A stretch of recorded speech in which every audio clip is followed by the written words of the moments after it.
Zona rawan kekeringan di Ambon terpetakan. Bodewin pastikan distribusi air sudah disiapkan. Pemerintah Kota Ambon telah melakukan pemetaan wilayah yang rentan mengalami kekeringan akibat dampak El Nino.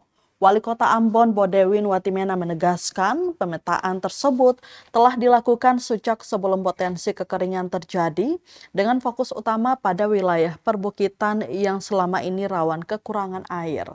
Kawasan yang menjadi perhatian antara lain Farmasi Atas, Gunung Nona, Wara, Lorong Putri, Kampung Tomia, dan kawasan Bentas.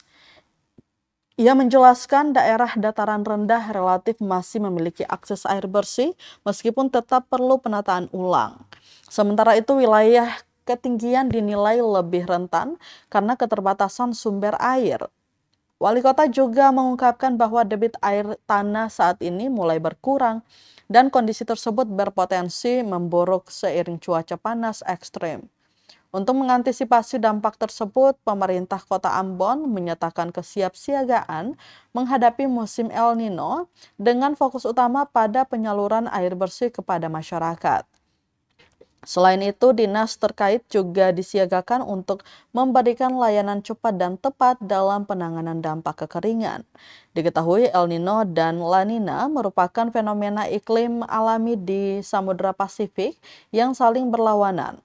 El Nino menyebabkan peningkatan suhu air laut yang memicu kekeringan, kekurangan air bersih, serta meningkatnya risiko kebakaran hutan. Sebaliknya, La Nina ditandai dengan penurunan suhu air laut yang memicu curah hujan tinggi. Fenomena cuaca ekstrim ini kerap terjadi di Indonesia termasuk di Kota Ambon, Maluku.